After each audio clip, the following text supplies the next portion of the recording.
Elena Morris rubbed her tired eyes as she hurried through the airport terminal. Her worn sneakers squeaked against the polished floor as she checked her watch for the 10th time. She was late, again. After working a 12-hour night shift at Memorial Hospital, she had barely made it home to shower and grab her already packed backpack before rushing to the airport. "Gate 23B, she muttered to herself, squinting at the boarding pass on her phone. Her first vacation in 3 years, and she was already messing it up. Since her parents died in that car accident 2 years ago, Elena's life had become an endless cycle of work, bills, and taking care of her younger brother, Tommy. At 26, she felt like she was 46. This weekend, getaway to Atlantic City with her nursing school friend Megan was supposed to be her big break. 2 days of no responsibilities, no overtime shifts, and no worrying about Tommy, who was staying with their aunt. Elena's phone buzzed with a text from Megan. "Where are you?" "They're boarding now." "Almost there," Elena texted back, though she wasn't sure where there was anymore. The airport signs blurred together as exhaustion clouded her vision. 2 hours of sleep wasn't enough for anyone, especially someone who had spent the night monitoring ICU patients. Elena turned a corner and saw a small gathering of people near a doorway. That must be it, she thought. The sign above read, "Private Aviation Terminal." That didn't sound right, but she was too tired to think clearly. A woman in a crisp uniform smiled as Elena approached. "Ms. Jenkins, we've been expecting you." Elena opened her mouth to correct her, but was interrupted by another uniformed staff member. "We are ready for boarding now. Mr. Carter is already on board." Elena blinked in confusion. Mr. Carter? Who was that? Before she could form a coherent question, she was being gently guided down a walkway toward an aircraft that looked nothing like the commercial planes she was used to. "Wait, I think there's been a mistake," Elena finally managed, but the flight attendant was already taking her backpack. "Don't worry about a thing. Mr. Carter said you might be running late. He's very understanding." The interior of the jet made Elena's jaw drop. Cream leather seats, wood paneling, and what looked like a fully stocked bar greeted her. This was definitely not her budget flight to Atlantic City. A man sat with his back to her, looking out the window. As the door closed behind her with a pressurized whoosh, he turned. Elena's tired brain registered several things at once. He was younger than she expected, maybe around 30. He was wearing clothes that probably cost more than her monthly rent. And he was strikingly handsome in a way that made her suddenly conscious of her faded jeans and simple t-shirt. His eyes widened slightly as he saw her, then narrowed in what seemed like curiosity. "You're not Vanessa Jenkins," he said. It wasn't a question. "No, I'm Elena Morris," she replied, clutching her phone like a lifeline. "And I think I just got on the wrong plane." The man's serious expression cracked and a small smile appeared. It would seem so. The engines of the plane hummed to life, and Elena felt panic rising in her chest. "I need to get off. I'm supposed to be on a flight to Atlantic City with my friend." "I'm afraid we're already cleared for takeoff," he said, gesturing to the window where the ground crew was already moving away from the aircraft. "I'm Damian Carter, by the way."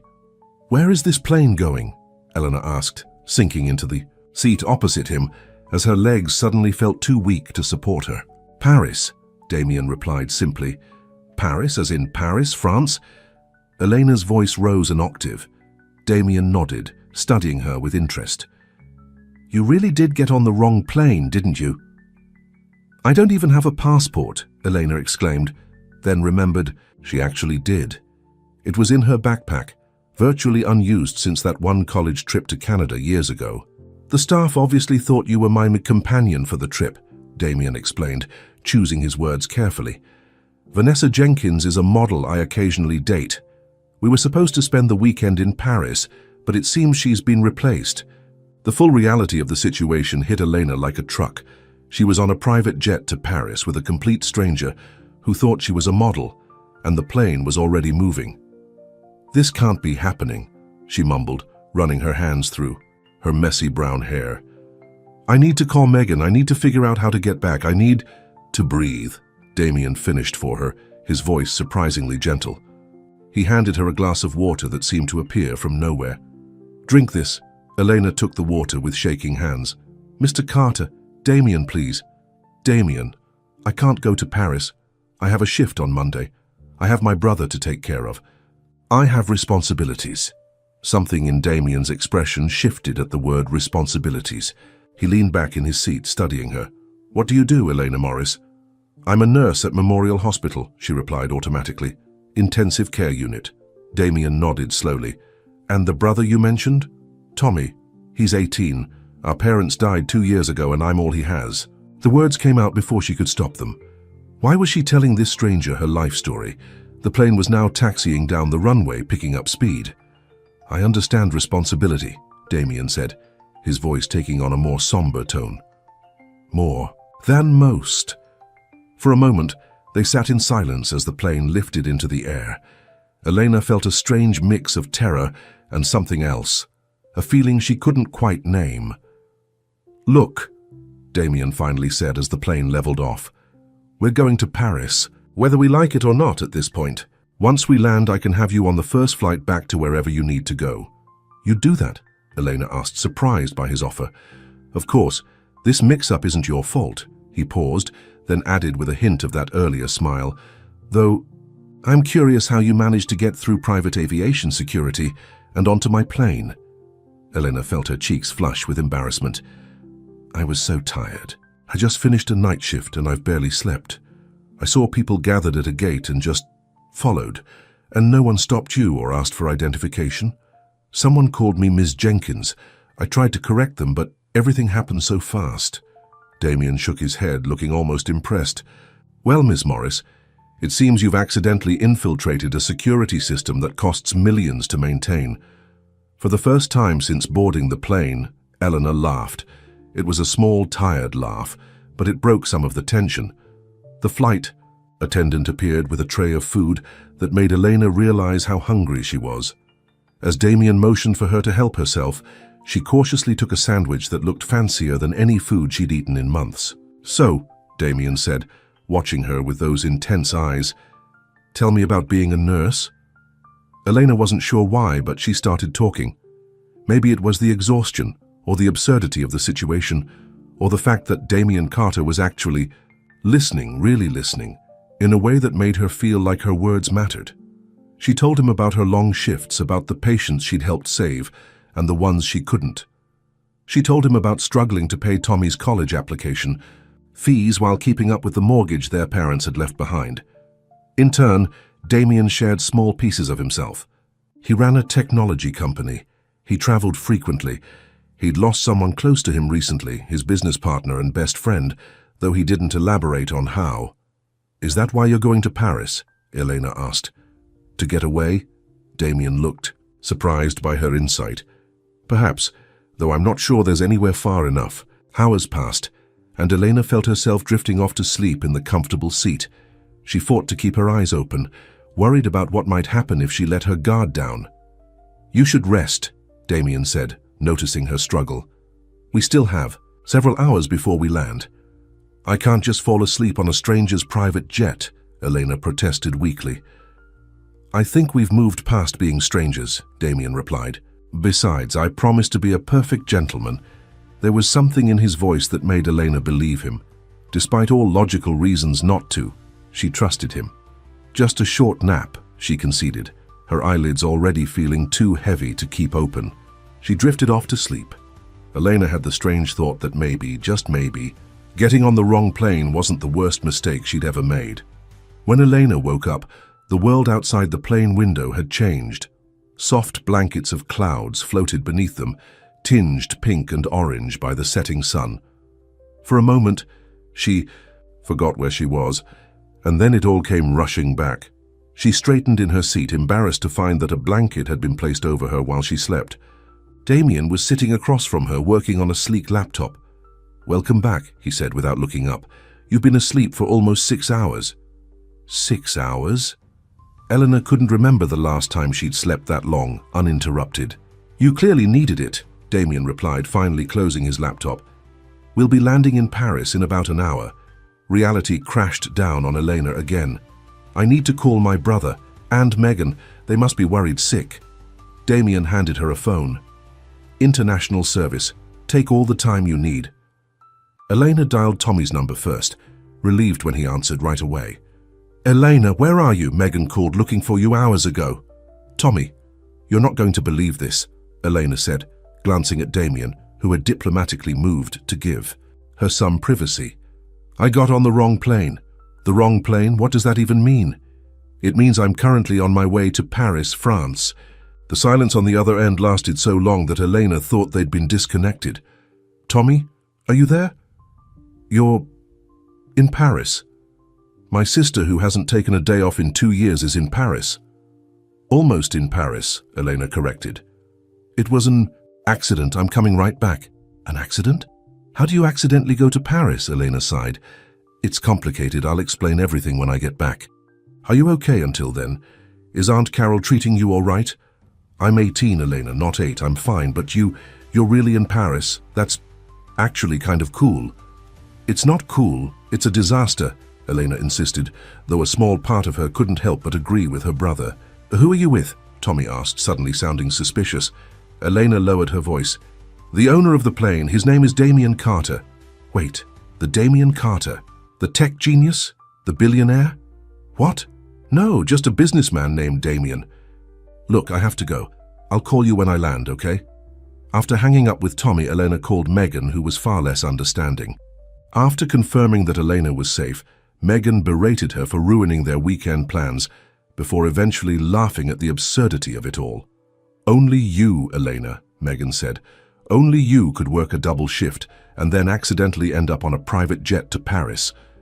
When Elena finally handed the phone back to Damien, she felt slightly calmer. Thank you. Everything okay at home? He asked. Yes, just a lot of explaining to do. Elena paused, then added, My brother seems to think he knows who you are. He called you a tech genius and a billionaire. Something flickered across Damien's face. Discomfort, maybe. I own a successful technology company, he said carefully.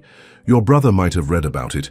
Before Elena could ask more questions, the plane began its descent, and the lights of Paris appeared below them, countless twinkling stars spreading out in every direction.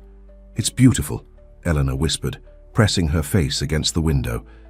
It is, Damien agreed, but when she turned, he wasn't looking at the city lights. He was looking at her. The private jet touched down smoothly at Charles de Gaulle Airport.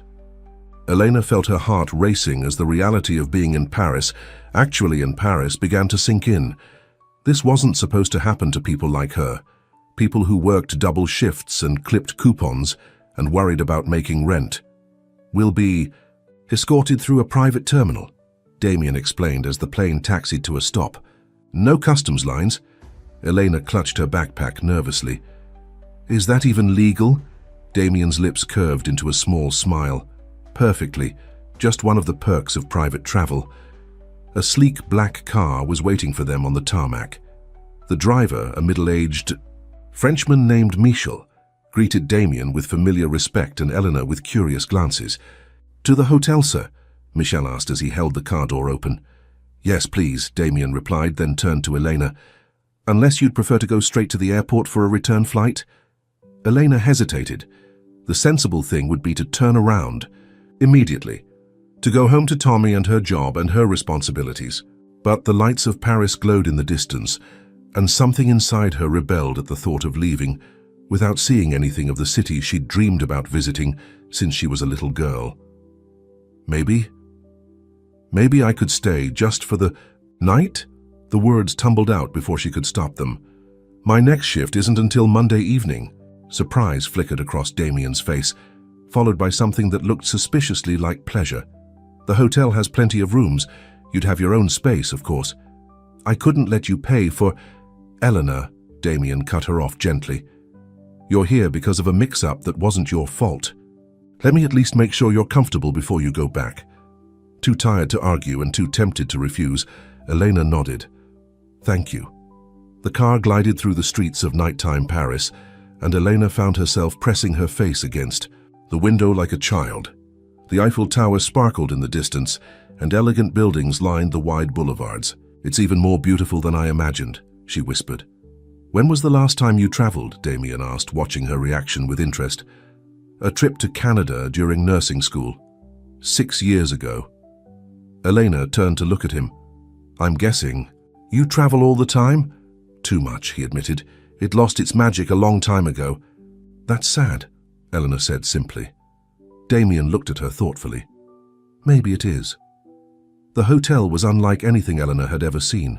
The lobby gleamed with marble and crystal chandeliers, and the staff seemed to materialize out of nowhere to assist them.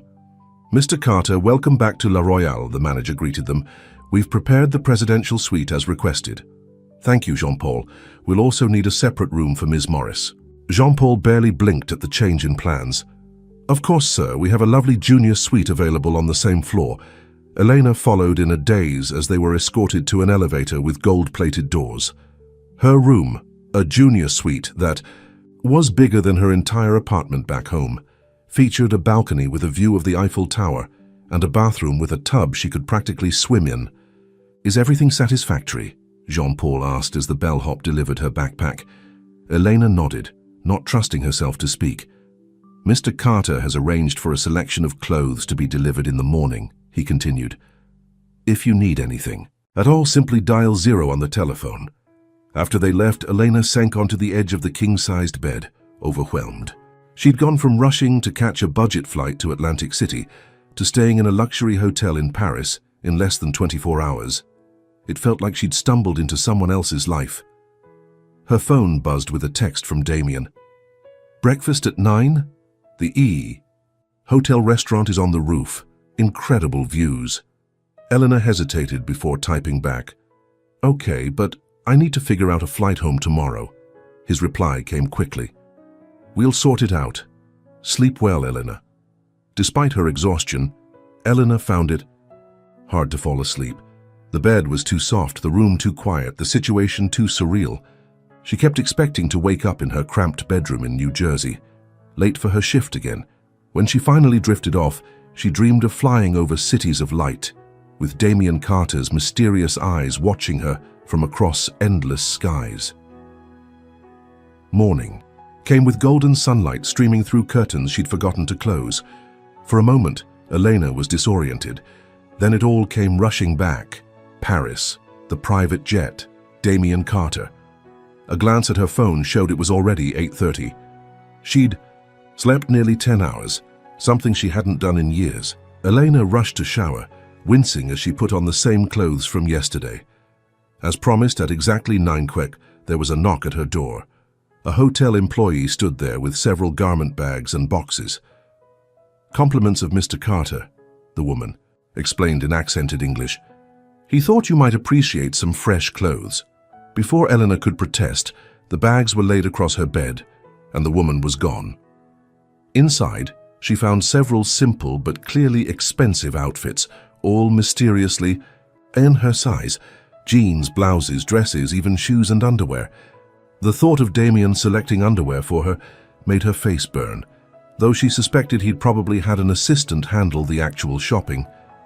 Elena chose the least fancy option, dark jeans and a soft blue sweater that felt like a cloud against her skin. She couldn't remember the last time she'd worn anything new that wasn't a hospital uniform. The rooftop restaurant took her breath away. Glass walls provided a panoramic view of Paris in the morning light, the city spread out below like a living postcard. Damien was already seated at a corner table, reading something on a tablet. He looked up as she approached, and for a second, Elena saw something flicker in his eyes. Appreciation, maybe, or surprise. "You look rested," he said, standing to pull out her chair. "The clothes fit okay?" "Yes, thank you. But you really didn't have to." "I wanted to," he said simply, cutting off her protest. "Consider it an apology for the mix-up that brought you here." A waiter appeared with coffee and freshly baked pastries that made Elena's mouth water. As they ate, Damien explained that he'd managed to get her a seat on a flight back to New York the following evening. "Tomorrow?" Elena asked, surprised. "Not today. All the direct flights were full," Damien said, not quite meeting her eyes.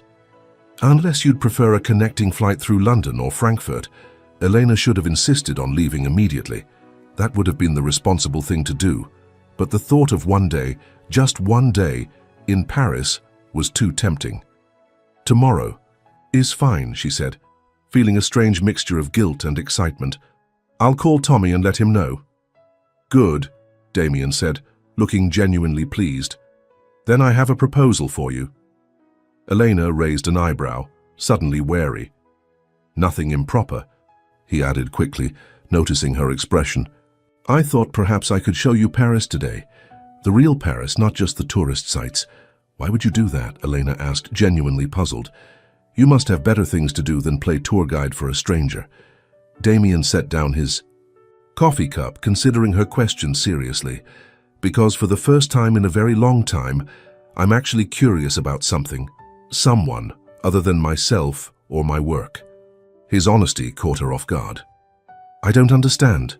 You're different, Elena Morris. You didn't recognize me when we met. You don't seem impressed by the plane or the hotel or any of this." He gestured around them.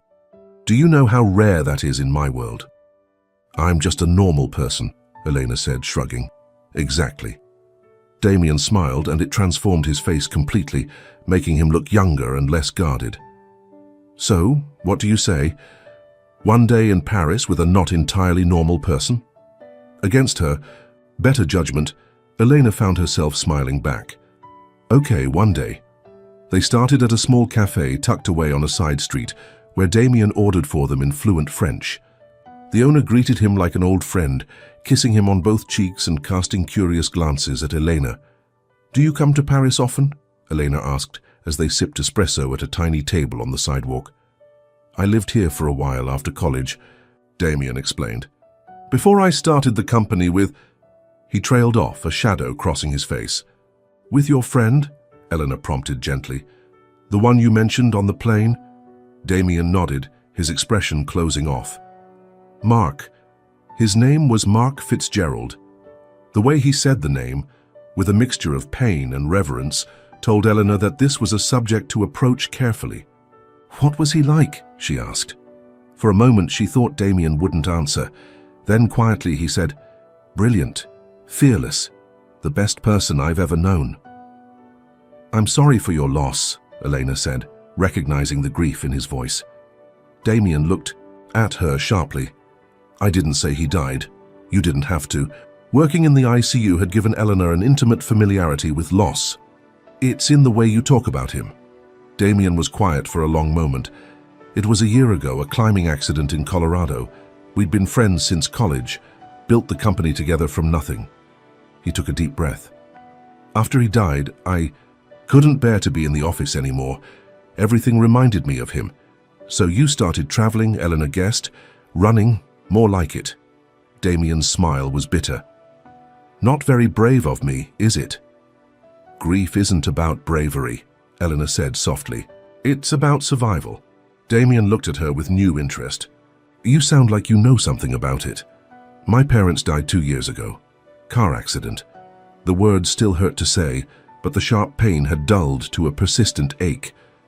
"That's when I became responsible for Tommy." "How old was he?" 16. Too young to lose both parents, but then again, who isn't?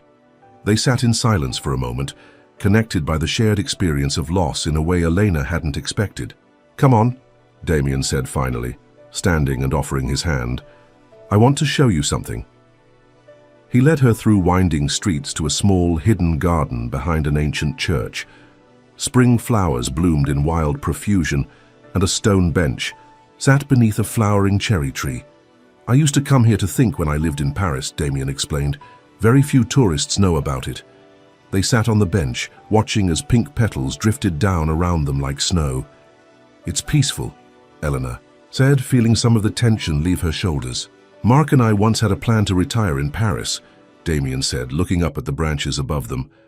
"We were going to buy apartments in the same building, grow old complaining about young people in French." Elena smiled at the image. "That sounds nice." "It was never going to happen," Damien admitted. "We were both too obsessed with the company. Always one more project, one more deal." He shook his head. "Now, I'd give anything to have that time back." Elena understood that feeling all too well. How many times had she picked up extra shifts, missing Tommy's soccer games or school events, always thinking there would be more time later. "We can't change the past," she said gently. "Believe me, I've tried. Damien looked at her with those intense eyes that seemed to see straight through her. What would you change if you could? I'd have spent more time with my parents, Eleanor admitted, especially in those last few years. I was so busy with nursing school and then my career that I just assumed they'd always be there. That's the trap, isn't it? Damien said quietly. We're always looking forward, never at what's right in front of us. For a moment, their eyes met, and Elena felt something shift between them, a connection deeper than polite conversation between strangers. The moment was broken by a church bell ringing nearby. Hungry? Damien asked, standing and offering his hand again. This time Eleanor took it without hesitation. They spent the afternoon wandering through parts of Paris that Elena suspected most tourists never saw. Local markets, hidden courtyards, tiny bookshops and art galleries tucked away in historic buildings. Damien was a different person here, away from the private jets and luxury hotels. More relaxed, more open, occasionally even funny. He told her stories about his college days with Mark, about their first failed business attempt, a food delivery app that crashed on its first day, and about finally hitting it big with their security software company, Mark Technologies. In turn, Elena shared stories about growing up in a small New Jersey town, about her decision to become a nurse after her grandmother's illness, and about Tommy's dreams of becoming a doctor. He's smart enough, she said proudly as they walked along the Seine in the late afternoon light. He got accepted to several good pre-med programs. I'm just worried about the cost. Scholarships? Damien asked. Some, but not enough. I've been taking extra shifts to help with tuition, but... She trailed off, not wanting to dampen the day with financial worries. Damien frowned slightly but didn't press the issue. As the sun began to set, they found themselves at a small restaurant on a quiet street in Montmartre. The owner greeted Damien warmly and led them to a corner table with a candle and a small vase of fresh flowers. I hope you like authentic French cuisine, Damien said as they settled in. Marcel doesn't believe in menus, he just cooks what's fresh that day. The food was incredible, simple but perfectly prepared dishes that made Elena close her eyes in appreciation with every bite. Damien ordered a bottle of wine that probably cost more than her weekly grocery budget, but she decided not to think about that. Why nursing? Damien asked as they lingered over dessert, a delicate chocolate souffle that melted on Elena's tongue. I like helping people, she said with a shrug, and I'm good at staying calm in emergencies. That's it?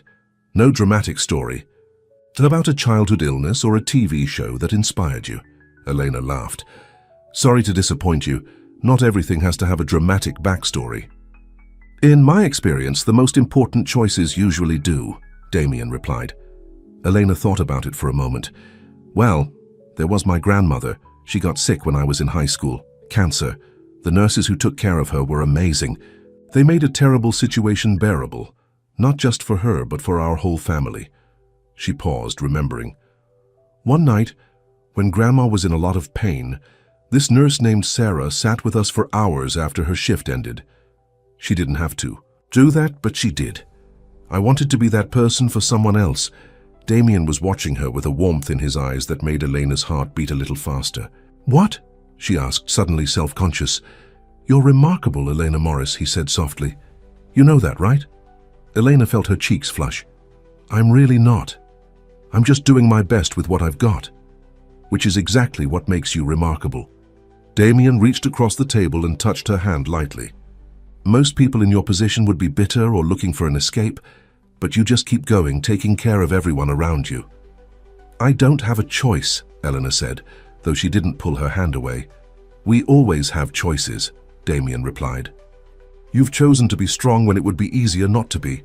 The way he was looking at her made Elena feel both seen and exposed in a way that was both thrilling and terrifying.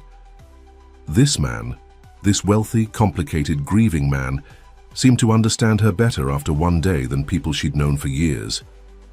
As they walked back to the hotel under a sky full of stars, Elena found herself wishing that tomorrow would never come. That she could stay in this bubble of Paris with Damien Carter, where real life and all its problems seemed very far away. But reality was waiting, and tomorrow she would be back on a plane, heading home to her normal life of hospital shifts and bills and taking care of Tommy. This magical day would become just a strange story to tell, a memory that would seem less real with each passing year. Back at the hotel, Damien walked her to her room door. "Thank you for today," Eleanor said, suddenly, shy. "It was perfect." "The pleasure was mine," Damien replied, his voice low. He hesitated, then added, "Would you have dinner with me again tomorrow before your flight? There's another place I'd like to show you." Elena knew she should say no. Spending more time with Damien would only make it harder to leave. But the thought of one more evening in his company was too tempting to resist. "I'd like that," she said softly. For a moment they stood there, the air between them charged with unspoken possibilities. Then Damien leaned down and pressed a gentle kiss to her cheek. "Good night, Elena," he whispered, his breath warm against her skin. "Good night, Damien," she replied, her voice barely audible. As she closed the door behind her, Eleanor leaned against it, her heart pounding. What was she doing? Getting involved with someone like Damien Carter could only lead to heartbreak. They lived in completely different worlds, and yet as she got ready for bed, Elena couldn't stop smiling. For the first time in years, she felt truly alive, not just surviving, but living. That night, she dreamed of Paris streets and Damien's smile and possibilities she'd never dared to imagine before.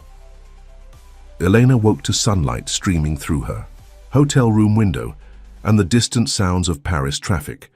For a moment she lay still, savoring the softness of the sheets and the lingering dream of walking along the Seine with Damien. Her phone buzzed on the nightstand, a text from Tommy. "How's Paris with your billionaire? Send pics." Elena smiled and shook her head. Her brother had always had an active imagination. She quickly typed back, "He's not my anything, and I'll be home tomorrow." Another buzz. "Looked him up online. Damien? Carter is worth like $4 billion. His company makes security software. There are pics of him with celebrities and everything." Eleanor frowned, sitting up in bed. $4 billion, that couldn't be right. She grabbed her phone and typed Damien Carter Tech CEO into the search bar. Hundreds of results appeared instantly. Images of Damien at charity galas, tech conferences and business awards. Articles about Denmark Technologies and its revolutionary security systems. Lists of 30 under 30 and most eligible tech bachelors. One headline caught her eye. Tech billionaire Damien Carter retreats from public eye after partner's death. Elena clicked on it, her heart racing. The article, dated 8 months ago, described how Damien had become increasingly reclusive after the death of Mark Fitzgerald in a climbing accident. The company's stock had taken a hit as rumors swirled about Damien's mental state and the future of Denmark Technologies. There was even speculation about Damien selling his shares and walking away from the empire he'd built with his late friend. "Oh my God," Elena whispered, sinking back against the pillows. She wasn't just hanging out with some random rich guy. Damien Carter was apparently one of the wealthiest men in America, the kind of person who appeared on magazine covers and financial news shows, and he'd let her think he was just an ordinary businessman. Elena felt a wave of embarrassment wash over her. Had he been laughing at her naivety this whole time? Playing some kind of game with the clueless nurse who'd stumbled onto his private jet? Her phone buzzed again with another text from Tommy. "Hello? Are you dating a billionaire?" "I am not dating anyone," Elena typed back furiously. "And I'll explain everything when I get home." A knock at the door made her jump. Wrapping herself in the plush hotel robe, Eleanor peered through the peephole to see a hotel staff member with a rolling cart. "Breakfast, Ms. Morris," the young woman announced cheerfully when Elena opened the door. "Compliments of Mr. Carter." Before Elena could protest, the woman wheeled in a cart laden with fresh pastries, fruit, coffee, and a small vase holding a single red rose. "Mr. Carter asked me to inform you that he has a business meeting this morning, but hopes you'll join him for lunch at noon in the lobby," the woman said, handing Eleanor a small envelope. After she left, Eleanor opened the envelope to find a handwritten note. "Eleanor, business calls, unfortunately. Feel free to explore the hotel or rest this morning. The concierge can arrange anything you need. Looking forward to lunch and showing you more of Paris before your flight tonight." "Damien," Elena set the note down. her feelings a complicated mix of anger, confusion, and, she had to admit, a lingering attraction that hadn't been dimmed by her discovery of Damien's true status. She ate the breakfast, which was delicious despite her turmoil, then showered and dressed in another of the outfits that had been delivered, a simple sundress that fit her perfectly. Instead of waiting in her room, Elena decided to explore the hotel. The concierge offered to arrange a spa treatment or shopping excursion, but she politely declined, preferring to wander the elegant public spaces on her own. In a quiet corner of the hotel's library, she found herself staring out at the Paris skyline, trying to make sense of the last 2 days. How had she gone from her normal struggling life to being in Paris with a man who could apparently buy and sell her hometown without blinking? Penny for your thoughts. Elena turned to find Damien standing behind her, looking slightly less formal than yesterday in dark jeans and a light blue button-down shirt that matched his eyes. "I think they're worth a bit more than that," Elena replied, a hint of challenge in her voice, "especially to a billionaire." Damien's expression shifted, a flicker of what might have been guilt crossing his features. "Ah, you've been doing some research. My brother did, actually." Elena crossed her arms. "Were you ever going to tell me, or was watching the clueless nurse fumble through your world too entertaining?" "Elena, no." Damien stepped closer, his voice earnest. "It wasn't like that at all." "Then what was it like? Because from where I'm standing, you've been less than honest with me." Damien ran a hand through his hair, looking surprisingly vulnerable. "You're right. I should have been upfront about who I am." He gestured to a nearby couch. "Can we sit, please?" Elena hesitated, then nodded, keeping a careful distance between them as they sat. "When you first walked onto that plane," Damien began, "I was intrigued. You clearly had no idea who I was, which almost never happens anymore. And then you told me about your life, your real life, with real problems and challenges. And I just..." He paused, searching for the right words.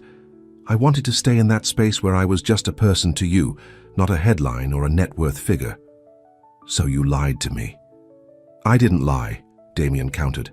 "I just didn't volunteer information." "That would have changed how you saw me." "That's splitting hairs, Damien. Maybe." He looked at her directly. "But can you honestly tell me you would have been as open with me yesterday if you'd known the full story?"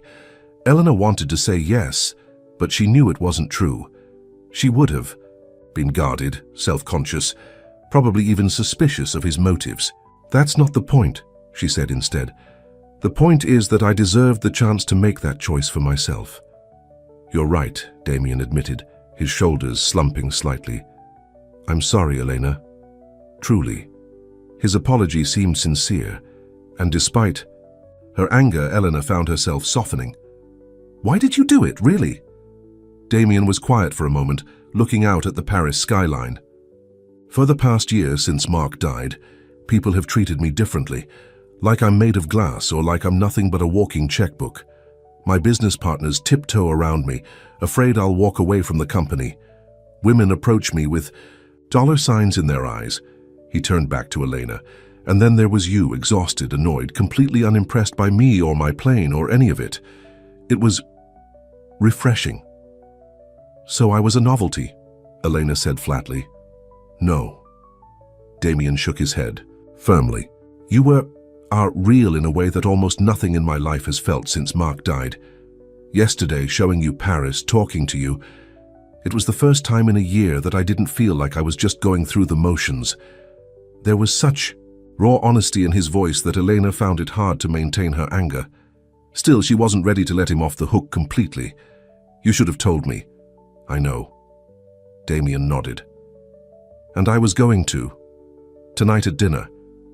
I just wanted one more day of being just Damien to you." Elena studied his face, looking for signs of manipulation or dishonesty, but found only genuine regret and something else, a vulnerability that seemed at odds with his public image as a tech titan.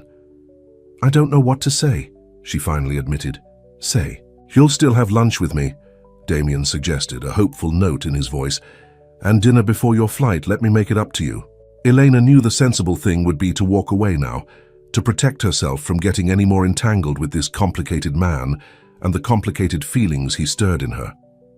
but the thought of spending her last day in Paris alone seemed unbearably sad. "Okay," she agreed cautiously. "Lunch, but I want you to be honest with me from now on. No more convenient omissions." "Deal." Damien's relief was palpable. "Complete honesty from here on out." Lunch was at a small cafe overlooking the Seine, far from the luxury hotel and the touristy areas of Paris. As they ate simple but delicious French food, Damien answered all of Elena's questions about his life. He told her about growing up with wealth but distant parents, about meeting Mark at MIT, where they'd bonded over their shared interest in computer security, and about the wild, early days of their company.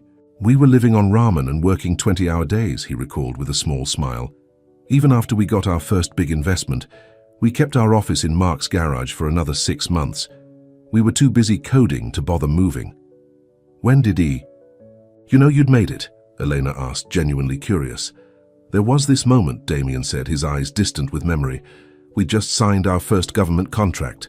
Mark and I went to this dive bar we used to hang out at in college and ordered the cheapest beer on the menu, same as always. The bartender recognized us from a story in the business section of the newspaper and tried to give us champagne on the house. Mark just laughed and said, 'We're still beer guys, maybe always will be.'" Damien's face clouded. That was Mark. Always grounded, always authentic. After he died, I lost that anchor. "Is that why you've been traveling so much?" Elena asked, gently. "To find a new anchor?" Damien looked at her with surprise, as if she'd articulated something he hadn't quite figured out himself. "Maybe. I've been calling it clearing my head. But yes, I think that's exactly what I've been trying to do." They spent the afternoon walking along the Seine, talking with an ease that belied their short acquaintance. Eleanor found that knowing the truth about Damien actually made it easier to connect with him. The invisible barrier that his secret had created was gone, allowing a new kind of intimacy to develop between them. "Can I ask you something personal?" Damien said as they paused on a bridge to watch a tour boat pass below them. "After everything we've talked about today, I think that's allowed," Elena replied with a small smile. "Why haven't you moved on from that hospital in New Jersey? With your skills and experience, you could work anywhere, make more money." Eleanor leaned against the railing, considering the question. "It's complicated. After my parents died, I needed stability for Tommy. Changing jobs, maybe moving to a new city. It just seemed like too much upheaval when our lives had already been turned upside down. And now, Tommy's 18, almost in college. Now there's the financial reality," Elena admitted. "I've been at Memorial long enough to have decent seniority, good shifts. Starting over somewhere else might mean more money eventually, but in the short term it would be a risk. And I can't afford risks right now, not with Tommy's tuition to think about." Damien nodded thoughtfully. "You've sacrificed a lot for your brother." "It's not a sacrifice when it's someone you love," Elena said simply. "Still," Damien persisted, "don't you ever think about what you want for yourself? Dreams you've put on hold?" The question hit closer to home than Elena was comfortable with. Of course she had dreams.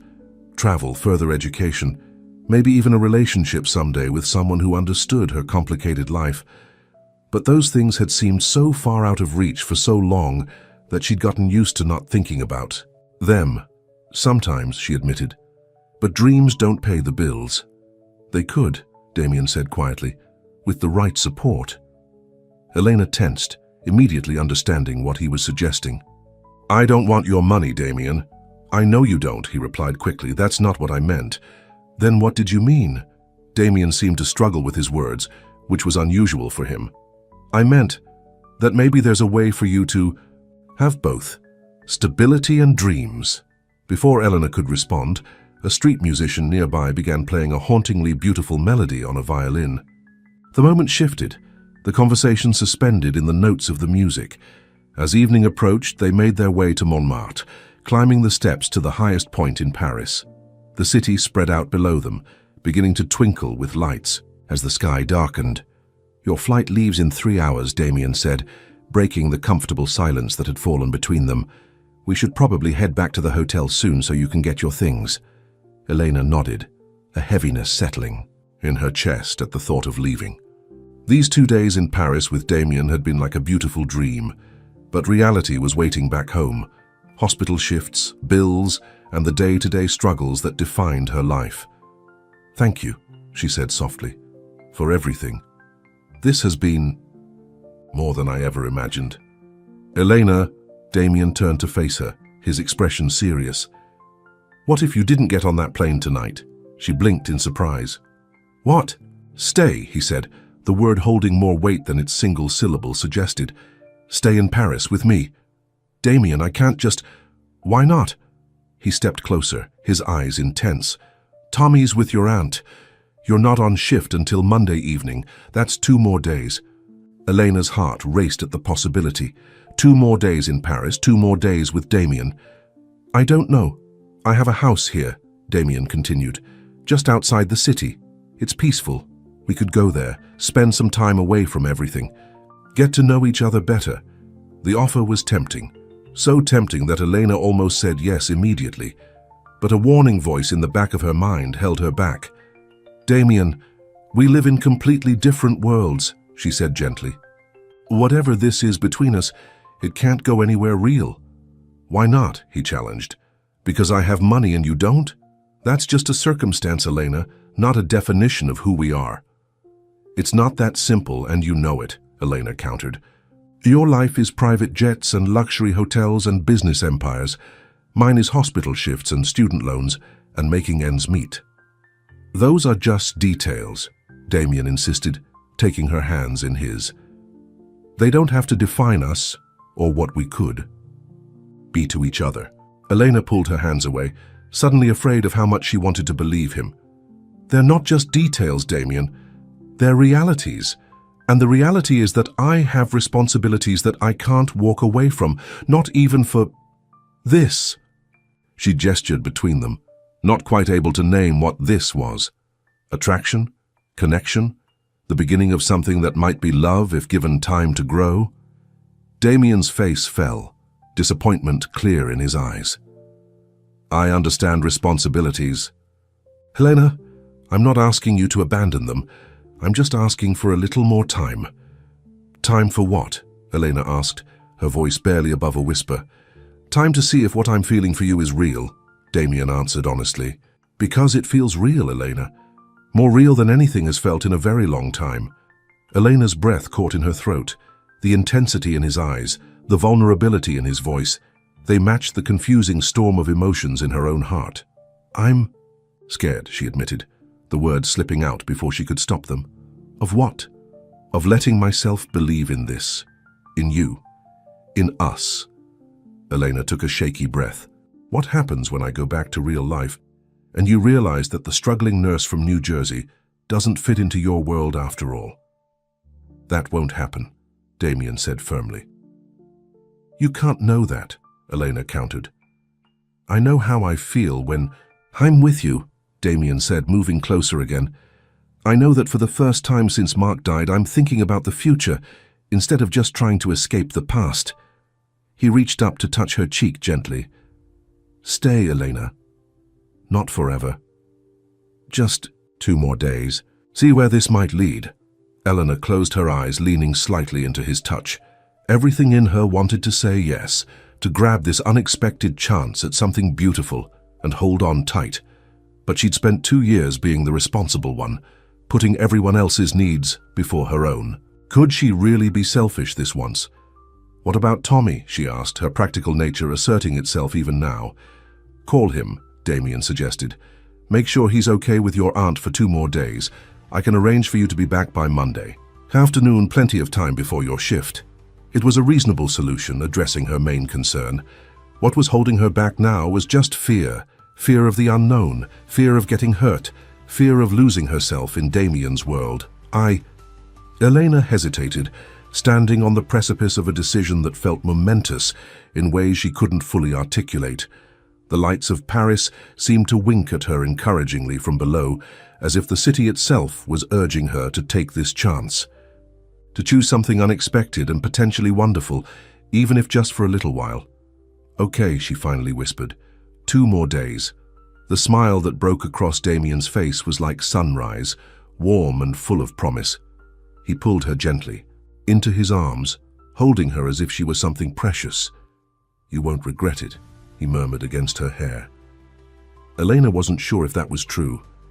But as she stood there in his embrace, with Paris spread out below them and the stars appearing overhead, she knew one thing for certain: she would have regretted walking away. As they made their way back down the hill, hand in hand, Eleanor felt like she was stepping into a new version of her life, one where dreams weren't just distant impossibilities, but real, tangible things within her grasp. She called Tommy from the car, explaining her change of plans without going into detail about her feelings for Damien. To her surprise, her brother was entirely supportive. "Are you kidding? Stay in Paris. Aunt Carol's fine, and I've got study group all weekend anyway." There was a pause. Then Tommy added more seriously, "You deserve this, Elena. You've put your life on hold for me long enough." His words brought tears to her eyes. When had her little brother become so perceptive, so mature? "I love you, Tommy," she said, her voice thick with emotion. "Love you too, sis. Now go have an adventure. Take lots of pictures." After hanging up, Elena looked over at Damien, who was pretending not to listen to her conversation. "Tommy says I should stay," she told him, a small smile playing on her lips. "Smart kid," Damien replied, his eyes warm as they met hers. "Must run in the family." Instead of going back to the hotel, Damien directed the driver to take them straight to his house in the French countryside. As they left the city behind, Eleanor felt a strange mixture of excitement and nervousness fluttering in her stomach. What had she just agreed to? 2 more days with a man she'd known for less than 48 hours. A man who lived in a world completely different from her own. A man who, despite his wealth and status, seemed just as lost and searching as she was. The car turned down a tree-lined driveway illuminated by subtle landscape lighting.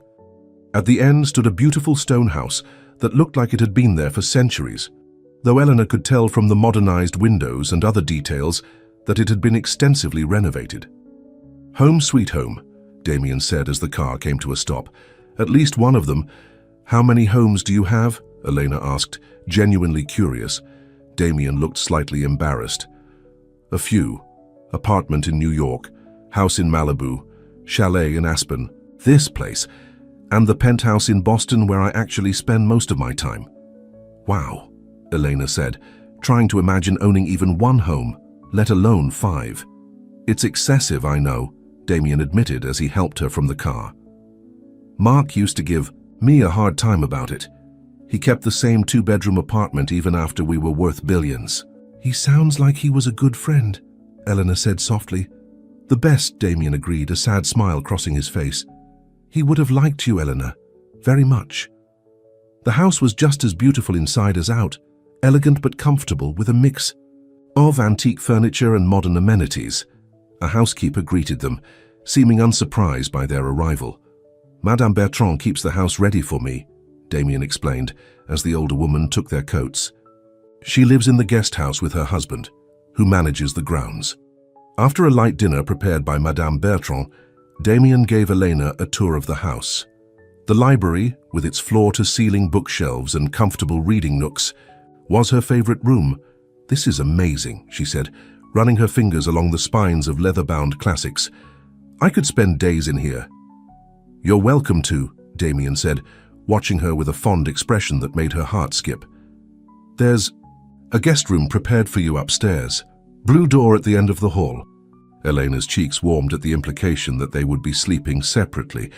Of course they would. They'd known each other for all of 2 days. But something in the way Damien had said it made her wonder if he'd been considering other arrangements. The mainway. Thought sent a shiver of anticipation through her that she tried to ignore. Later, as she settled into the luxurious guest room with its canopy bed and view of the moonlit garden, Elena found herself wondering what she'd gotten herself into. This felt like a fairy tale. The ordinary girl swept into a world of luxury and romance by a handsome, wealthy man. But fairy tales weren't real, and reality had a way of reasserting itself eventually. In 2 days, she would be back in New Jersey, back to her real life. And what then? Would Damien Carter, billionaire tech CEO, really want to continue whatever this was with a nurse who could barely make ends meet? As she drifted off to sleep, Eleanor told herself not to get too attached. not to believe too much in this beautiful fantasy. But her heart, already starting to fall for the complicated man down the hall, wasn't listening. Elena woke to sunlight, streaming through the windows of her guest room. For a moment she lay still, taking in the elegant surroundings, the antique furniture, the silk curtains, the plush carpet beneath her feet as she finally slid out of bed. It felt like she'd stepped into someone else's life, someone who belonged in beautiful French country houses with billionaires down the hall. After a shower in the marble bathroom that was bigger than her entire apartment bathroom back home, Eleanor, dressed in a simple sundress from the clothes Damien had bought her, she made her way downstairs, following the scent of coffee and fresh bread. She found Damien in the kitchen, dressed casually in jeans and a light sweater, talking to Madame Bertrand in fluent French. He looked up when Elena entered, his entire face brightening. "Good morning," he said, switching to English. "Sleep well?" "Better than I have in years," Eleanor admitted with a smile. "Your house is beautiful." "Our home for the next 2 days," Damien replied, pulling out a chair for her at the kitchen table where breakfast was laid out. "I thought we could take it easy today.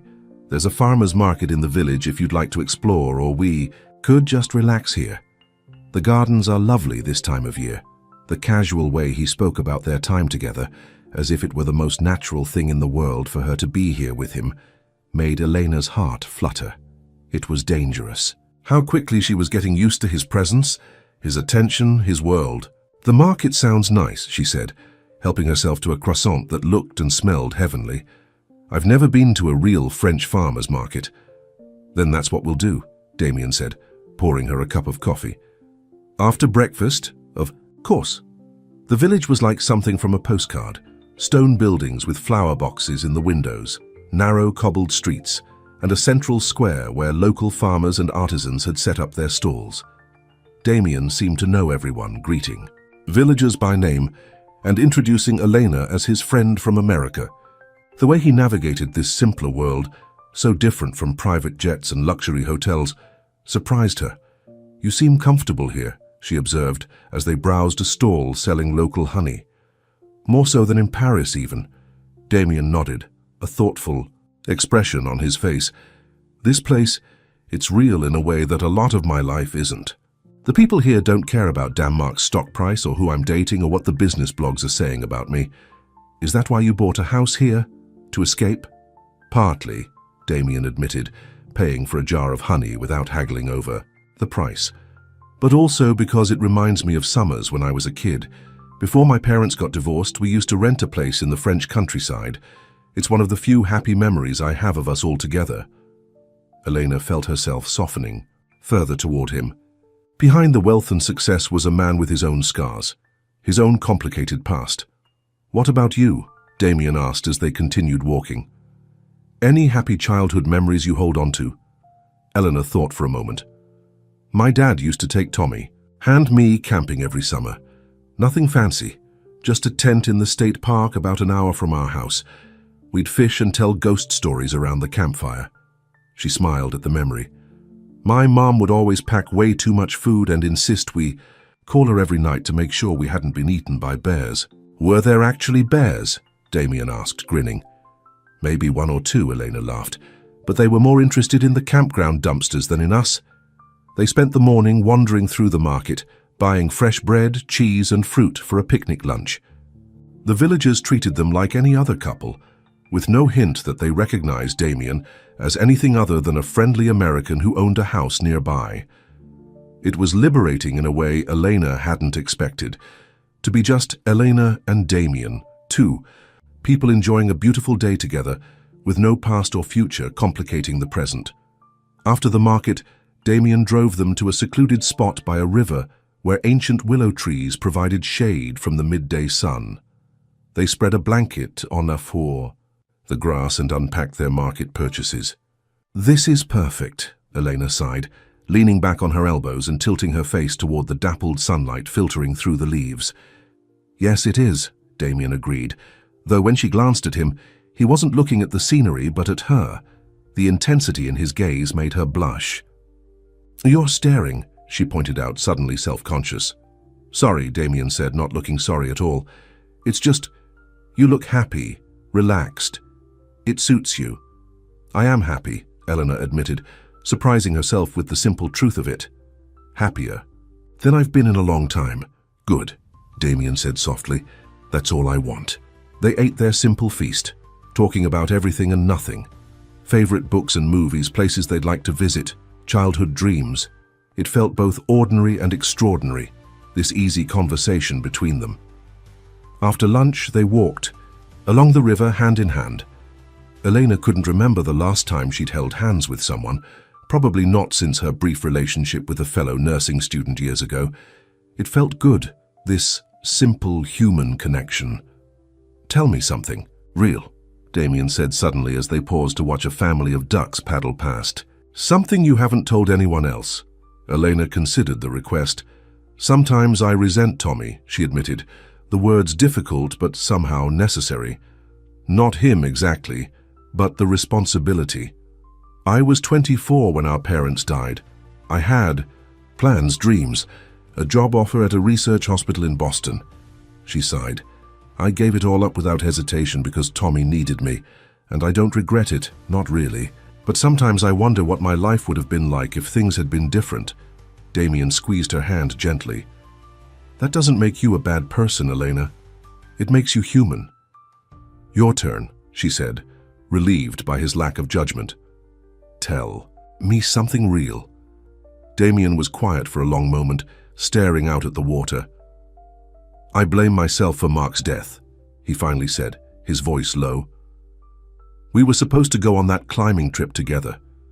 It was an annual tradition, our way of disconnecting from work and just being friends again.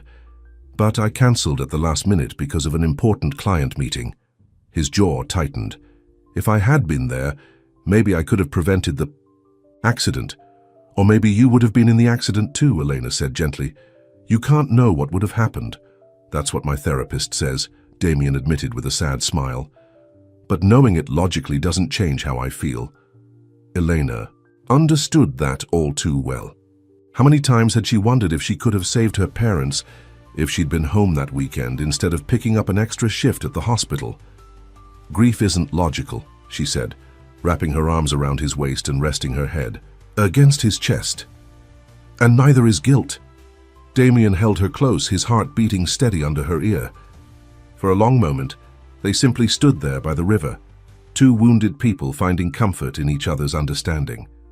That evening, they cooked dinner together in the spacious kitchen, a simple pasta dish with fresh ingredients from the market. Elena was surprised to discover that Damien knew his way around a kitchen. "Mark's mom taught us both to cook in college," he explained as he expertly chopped garlic. "She said no son of hers, biological or honorary, was going to live on ramen and takeout." "She sounds like a wise woman," Elena said, grating parmesan. "Cheese." "She was," Damien agreed. "She died about 5 years ago. Cancer." He paused in his chopping. "Mark took it hard. He was an only child, and after his dad left when he was a kid, it was just the two of them." "I'm sorry," Elena said softly. Damien nodded, then continued preparing the meal. "That's why I understood what you were going through with Tommy. Mark talked a lot about what it was like losing his only parent, how it changed everything." The parallels between their experiences struck Elena anew. Despite their vastly different circumstances, there was a core of shared understanding between them, of loss, of responsibility, of having to redefine who you were in the aftermath of tragedy. After dinner, they settled in the library with glasses of wine, sitting close together on a comfortable sofa. A fire crackled in the fireplace, casting a warm glow over the room. "This doesn't feel real," Elena confessed, looking around at the beautiful room with its shelves of leather-bound books. "Being here with you like this." "It is real," Damien assured her, his arm draped casually across her shoulders. "Maybe more real than anything else in my life right now. But tomorrow I go back to New Jersey," Elena reminded him, "back to hospital shifts and bills and real life." Damien was quiet for a moment, swirling the wine in his glass. "What if there was a way to combine our worlds?" he finally asked. "Your real life and whatever this is between us." Elena's heart skipped. "What do you mean?" I mean, Damien set his glass down and turned to face her. Elena, I know we've only known each other for 3 days. I know this is fast and probably crazy, but there's something between us that I haven't felt in a very long time, maybe ever. And I don't want to lose it when you get on that plane tomorrow. I don't want to lose it either, Elena admitted, her voice barely above a whisper. But I don't see how this works, Damien. Your life is here, and in Boston, and New York, and wherever your business takes you. Mine is in New Jersey, with Tommy. And my job. I can come to New Jersey, Damien said, as if it were the most obvious solution in the world. I can work from anywhere, and you could visit me sometimes, weekends, days off. The idea was tempting, so tempting that Eleanor was afraid to believe it could be real. Long-distance relationships are hard enough when both people live normal lives, she pointed out. Add in our differences and I just don't know. What differences? Damien challenged, taking her hands in his. So I have money and you don't. So what? That's circumstance, not character. It's not just the money, Eleanor tried to explain. It's the worlds we live in, the expectations, the possibilities. Tell me what you're really afraid of, Damien said softly. Elena looked into his eyes, finding the courage to be completely honest. I'm afraid that once the novelty wears off, once you've had your fill of real life with the struggling nurse from New Jersey, you'll move on, and I'll be left picking up the pieces of my heart while you jet off to your next adventure. Damien's expression softened with understanding. Eleanor, you're not a novelty to me. He paused, searching for the right words. You're like coming up for air after being underwater for too long. You make me feel alive again, connected, like maybe there's still good in the world worth fighting for. His words touched something deep inside her, a place that had been closed off since her parents died, a place where hope lived.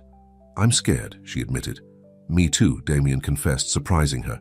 I'm terrified of messing this up, of not being good enough for you, of dragging you into a world that might hurt you. But I'm more afraid of letting you go without even trying to make this work. He reached up to cup her face gently. I'm not asking for promises, Elena. I'm just asking for a chance, for both of us. The tenderness in his touch, the sincerity in his voice, they were Elena's undoing. She leaned forward, closing the small distance between them, and pressed her lips to his.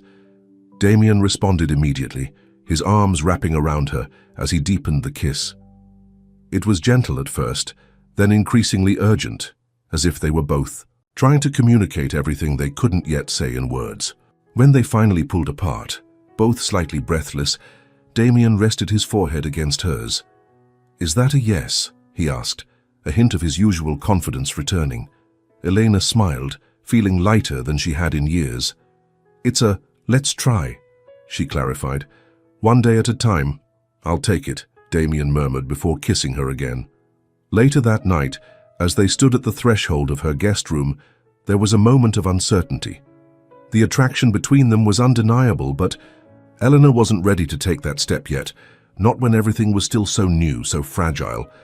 Good night, Damien, she said softly, placing a gentle kiss on his cheek. He seemed to understand without her having to explain. Good night, Elena, he replied, squeezing her hand before letting her go.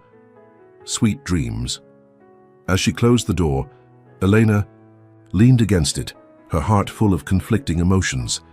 Excitement, fear, hope, and something deeper that she wasn't quite ready to name.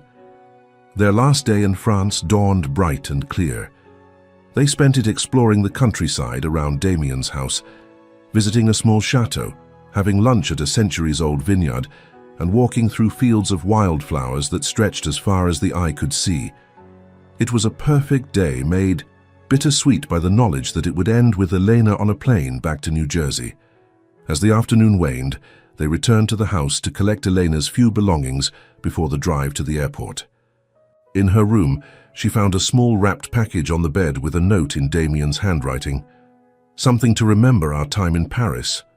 D. Inside was a delicate silver necklace with a small pendant shaped like the Eiffel Tower. It was beautiful, but not ostentatious. Exactly the kind of thing Elena would have chosen for herself if she could have afforded such a luxury. She put it on immediately, the pendant resting just above her heart. It felt right there, a tangible reminder of these magical days. Downstairs, Damien was waiting in the foyer, her backpack already in hand. His face brightened when he saw the necklace.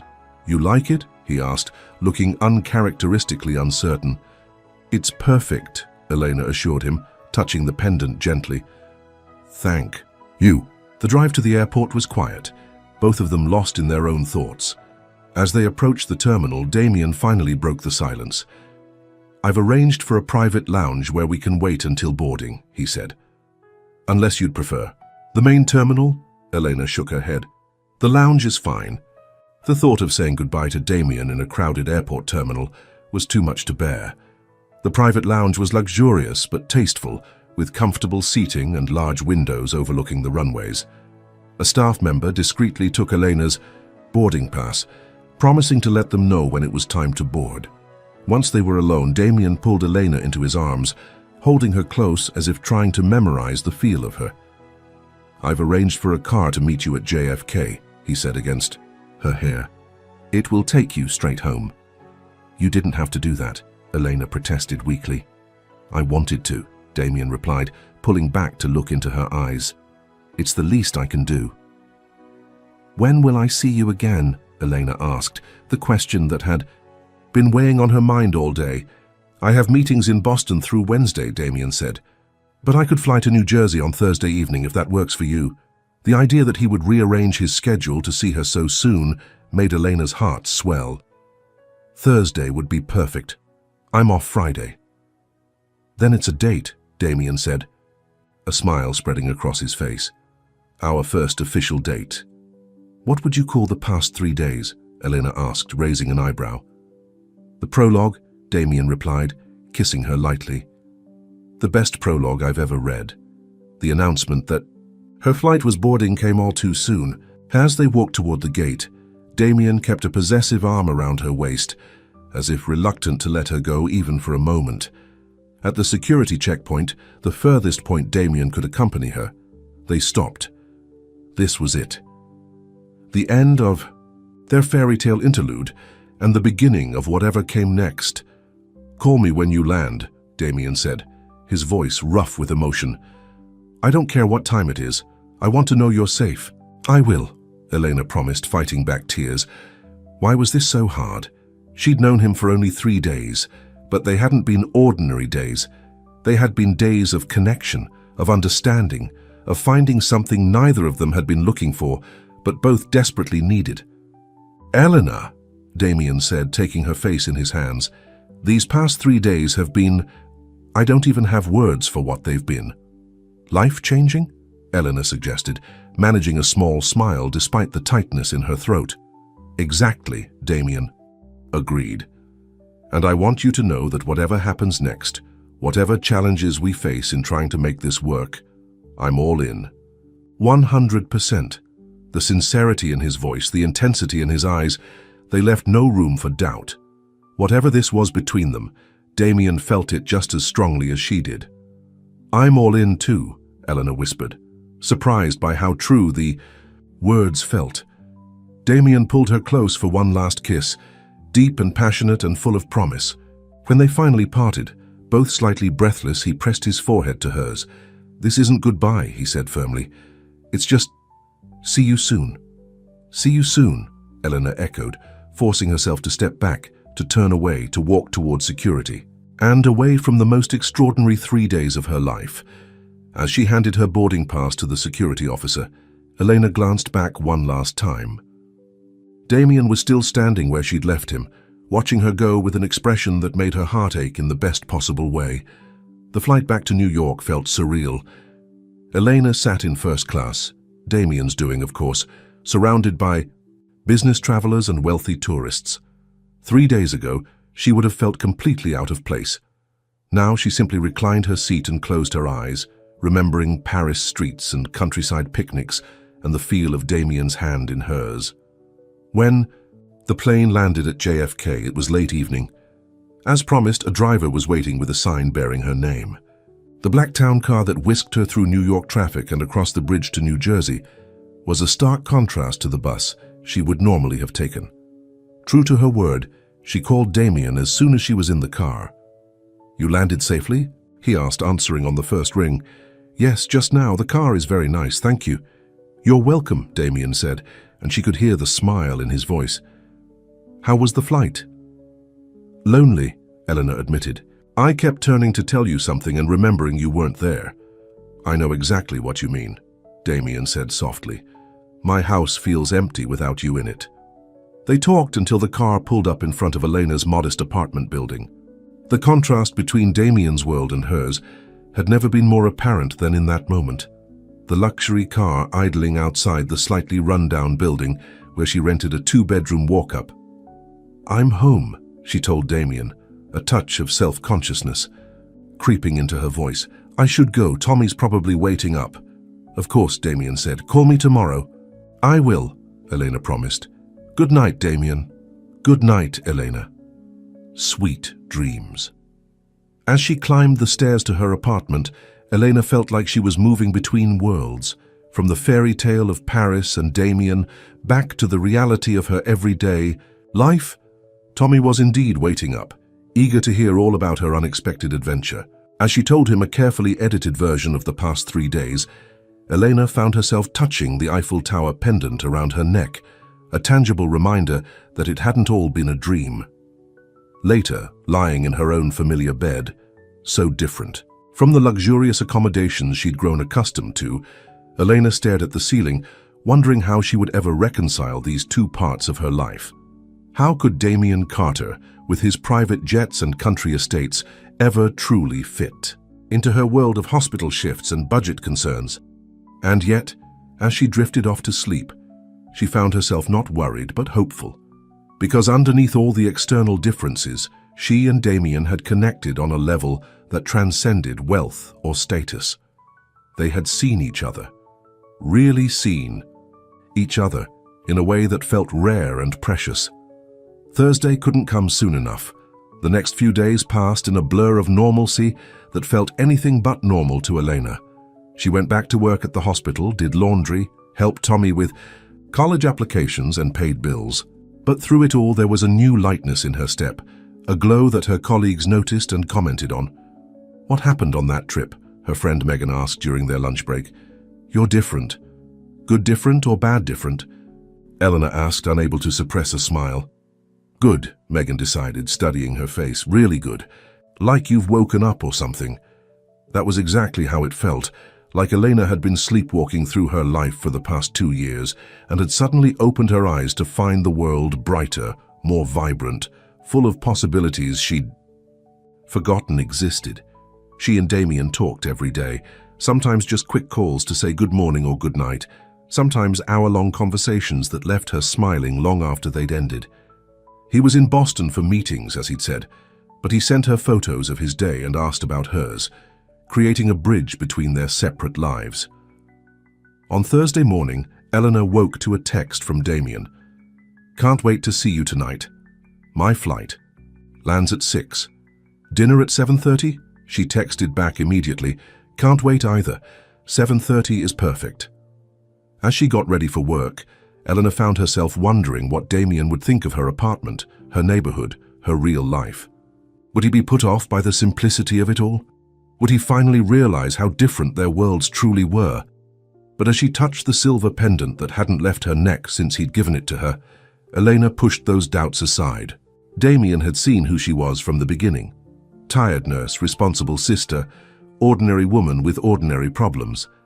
And he'd chosen her anyway. That evening, Elena took extra care with her appearance, settling on a simple blue dress that brought out her eyes and the silver Eiffel Tower necklace that now meant so much to her. Tommy, who had been surprisingly supportive of her budding relationship with Damien, gave her a thumbs up as she emerged from her bedroom. "You look great, sis," he said sincerely. "Billionaire guy won't know what hit him." "His name is Damien," Eleanor reminded him, though she couldn't help but smile at her brother's enthusiasm. "And please try not to call him Billionaire guy to his face." "No promises," Tommy teased, then grew more serious. "He makes you happy, doesn't he?"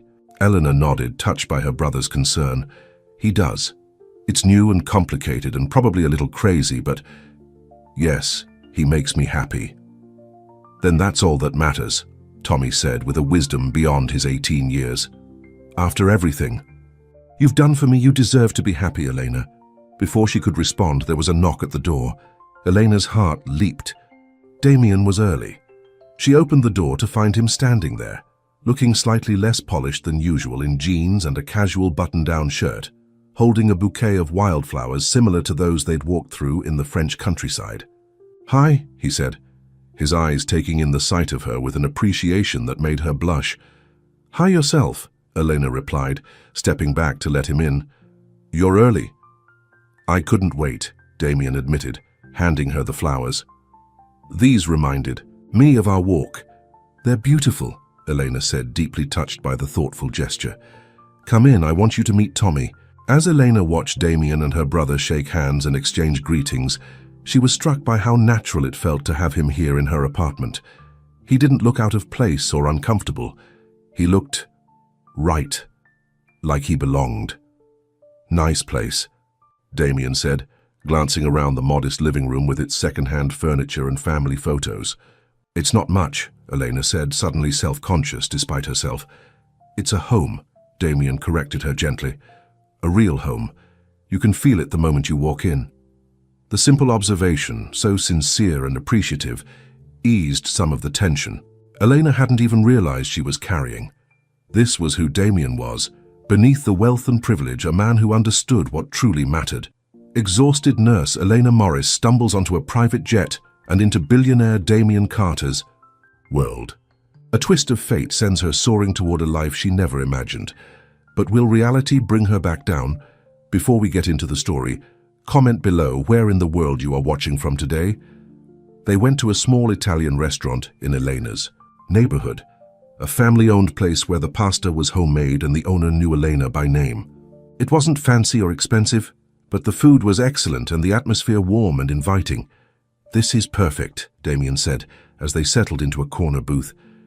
"Exactly the kind of place I was hoping you'd choose." "Really?" Elena asked, surprised. "I thought you might prefer something more upscale." Damien shook his head. "I spend too much time in upscale restaurants with people who only care about being seen. This is much better, somewhere real with someone real." Over dinner they talked about their days apart, catching up on the details they hadn't shared in their calls and texts. Damien told her about his meetings in Boston, about the challenges of stepping back into a leadership role at the company after months of semi-absence. "Mark's death left a huge hole," he explained. "Not just personally, but in the company. He was the creative genius behind most of our best products. I'm more of the business guy." "And now?" Elena asked. "Now I'm trying to find a new path forward," Damien said thoughtfully.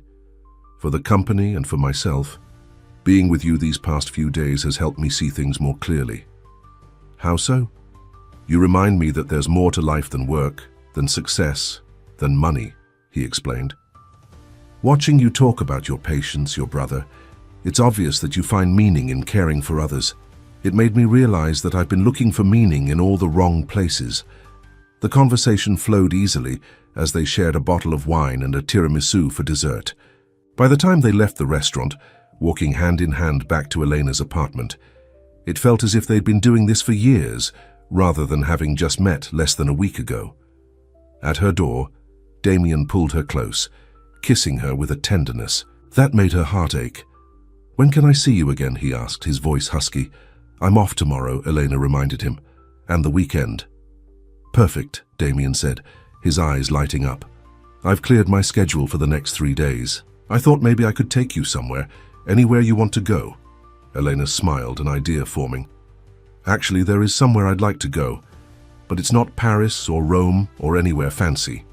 "Name it," Damien said immediately. "It's yours." "The state park where my dad used to take us camping," Elena said.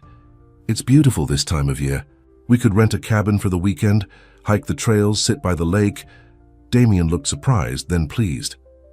"I haven't been camping since college," he admitted, "and never in a cabin. It sounds perfect."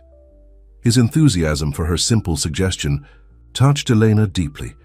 Here was a man who could take her anywhere in the world, and he was genuinely excited about a weekend in a rustic cabin in a New Jersey state park. "It's settled then," she said, kissing him again. Our first real vacation, together. The first of many, Damien promised. As he walked away, turning back once to wave before disappearing down the stairs, Elena felt a sense of certainty wash over her. Whatever challenges lay ahead, and there would be many in this unlikely relationship, they would face them together, because sometimes the wrong plane leads to exactly the right destination, and sometimes the heart finds its home in the most unexpected places. At the top of the stairs in her modest apartment building, with the silver Eiffel Tower pendant warm against her skin, Elena whispered the words she hadn't yet said aloud, but felt with every fiber of her being. "I love you, Damien Carter." And somewhere across the city, in a luxury hotel suite with a view of the lights of New Jersey across the water, Damien was making plans for a future he'd never imagined, but now couldn't live without. A future with Elena Morris, the woman who had accidentally boarded his private jet and permanently changed the course of his life. The end.